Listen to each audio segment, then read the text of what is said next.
Good morning, everybody. Today I will be talking about knowledge management. I will give you a brief introduction about what is knowledge management and how the concept of knowledge management is relevant in business world. To understand the Indian business environment, we need to first understand what is the LPG. The LPG stands for liberalization, privatization and globalization. The concept of liberalization is nearly 3 to 4 decades old. It was introduced when Prime Minister P.V. Narasimha Rao was there, and there was a need for India that there was no capacity to pay off the debts. Due to the international pressure, the Indian business environment was forced to become open. As the Indian business environment became forced to open, in 1991, for the first time, FDI was introduced, foreign direct investment was introduced. This led to the concept of privatization in the year 1994. The privatization led to a separate demarcation of private sector coming differently from the public sector undertakings. Before that, public sector undertakings were having a monopoly in the entire business organization of India. Now this private sector will lead to a new concept that was called globalization. Now globalization is also related with the IT concept called a Y2K problem. The Y2K problem came in India in the year 2000, and it was a global problem faced by every other nation of the world, whosoever were doing business transactions on a global level, as the computer clock was going to show 00. So that problem was, when was tackled, it led to a formation of doing the work smartly rather than doing the work in an old hard fashioned manner. So this particular concept become the cause that the origin of knowledge management came into the premises. You have to work smartly, not in a hard fashion. Hard fashion is required when you have the appropriate information. So to go with the knowledge management, nowadays the business world is having a problem of complexity. This complexity is coupled with a concept called uncertainty. So the complexity with uncertainty leads to what we call as complications in the business environment or competition in the business environment. This competition in the business environment has to be dealt with in a smarter way, not in a harder way, because nowadays the business environment is full of mergers, acquisitions and takeovers.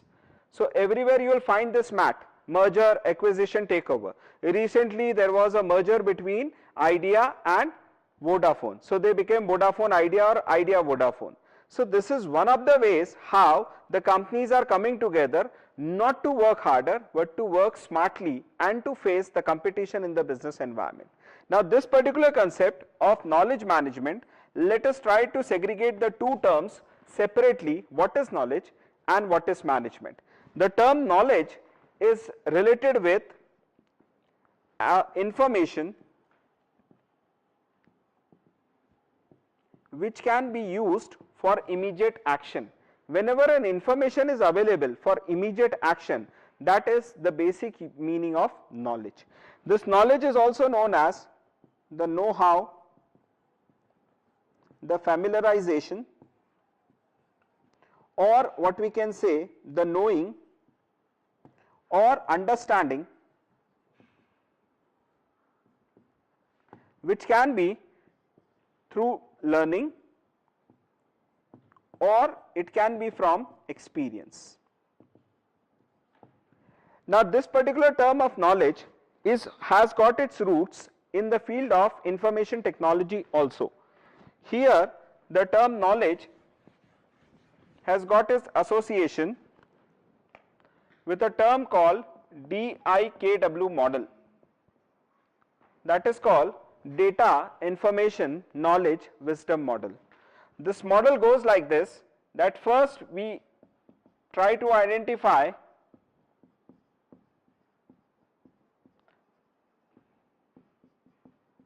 the data, and from the data, which is a raw information, we try to identify the processing of it into form of information. This information, when it becomes usable for us, it becomes knowledge. And this knowledge, when it reaches on a stage of self-learning and accumulating, it is called wisdom. Now, moving from data, information, knowledge and wisdom, this is related with what we called as algorithms. There are algorithms which are being used at the data level to move up to the wisdom level where there is no algorithm used. Here we use programs, here we use self programs. It is also known as DSS. DSS stands for Decision Support System. Now, the concept of decision support system can be understood by an example by a very smart lady which has recently entered into the global scenario by the name of Sophia. She is the first transhumanoid which has been granted the citizenship of Saudi Arabia, and she is fully working on the concept of knowledge and wisdom. She is accumulating the knowledge, storing the knowledge, using the knowledge, so that from that knowledge she can learn more new things, and from that learning of the new things she can develop herself in a better way to interact with the human civilization. Now, this concept of DIKW doesn't end there. It moves further into a concept called GDSS. The GDSS stands for Global Decision Support System, because in multinational organizations nowadays every business organization is having its operations across the globe. When the business operations are across the globe, this global decision support system becomes a very important parameter or a fundamental basis for doing the business in a smarter manner, along with doing the business in a hard fashion manner. Along with this, now let us come to the management. Management is a very old phenomena which was started somewhere in the year 1940s, and Harvard Business School is known as the first institute or the university which was working on the concept of management. It has been borrowed from the field of administration. From the administration, the term management has come. The management basically comprises of 6 M's. These 6 M's are man, machine, method, money, material and market. So, these 6 M's when combined with actionable information becomes useful for the business organization, and they make the background for knowledge management. Now, whenever we are talking about knowledge management, this knowledge management concept moves around 3 specific spheres in the business organization. The first sphere is called people, second is called process, and the third one is called technology. The people is also known as the HR of the organization, the process is also known as the business process, and the technology is known as IT. This combination of HR, business process and IT becomes the foundation of knowledge management in an organization. Now, whenever we are talking about knowledge management, there are 2 kinds of knowledge which are available within a business organization or any kind of organization, for example. The first kind of knowledge is called tacit knowledge. Second is called explicit knowledge. The tacit knowledge is the knowledge which is available inside the human brain. This is also called as the expertise knowledge. A person who is expert in certain things, who knows how to deal in an uncertain situation. Whereas the explicit knowledge is based on the documented knowledge or the documents along with the database storage, where it has been used and reused again and again as and when required by the organization. So these are the two kinds of knowledge management, tacit knowledge and explicit knowledge. The need of knowledge management is conversion of tacit knowledge into explicit knowledge.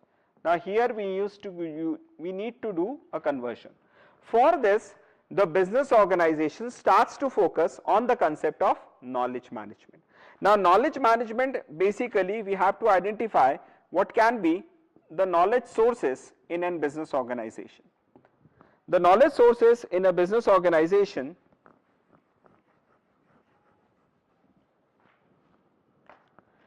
can be from number one, the customers. Now the customers are not the old customers as they used to be earlier. Now the customers are become aware, they know each and everything. Due to the competition, they know what are the products which are available, they know what are the substitutes available, then they are very much aware about the price level, and they very well know what kind of quality we are going to get in a product. So due to that, nowadays the customer demand more. So as the customers are demanding more, we have to understand that the customers have become prosumers. This can be very well explained by an example of a shopping mall in 5 to 6 locations across the country.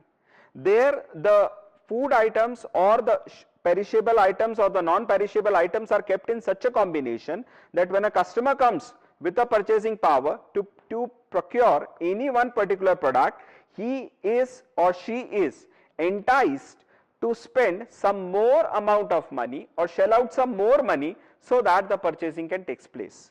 This basically increases the sales of the mall and in totality increases the revenue generation also. This customer concept is then followed by the financial aspect. Now we have entered into an age where the currency is being converted with the influence of information technology. We have entered into an age where cryptocurrency is there, where Bitcoin is there, where BitLock is there, and there are new n number of currencies which are coming up. Nowadays online transactions or cashless transactions are considered to be more valuable or more valid rather than the old fashioned cash transactions. So this financial information or financial knowledge has to be captured. Third is the operational knowledge. This operational knowledge is combined with a term called supply chain management, where the relationship starts from vendor and it goes till the consumer or the customer, and the entire chain is been connected in the form of a value chain integration. This value chain integration is very much useful for understanding the business activity flow within the organization and how that business activity flow can be re-engineered so that a better delivery of performance can be done with minimization of cost. This of course also depends upon the human resource. Nowadays the organizations are not looking for manpower only, they are looking for skilled manpower. The skilled manpower is something which has got three things available in them. They have got the ability, they have got the skill set, and they have got the knowledge. Nowadays there is a much emphasis on the process of recruitment rather than the training. The emphasis on the process of recruitment has increased only because they want to filter right at the initial end so that they are able to hire an employee who is not only having a knowledge, an ability, but also has a skill set. Now this particular thing of customer knowledge, financial knowledge, operational knowledge, and the human resource knowledge leads us to the foundation of how to create a knowledge organization. For creating a knowledge organization, there are 6 basic steps. I will just briefly sum up the 6 basic steps, and in the coming lectures we will discuss more about what is knowledge management, how the concept of knowledge management is relevant, and what are the more parameters of knowledge management. The first is called the creation of knowledge, the second is called the collection of knowledge, the third is called the organization of knowledge, the fourth is called the refinement of the knowledge, the fifth is called disseminating or spreading the knowledge as per the requirement of the organization, and the last one is called the maintenance of the knowledge.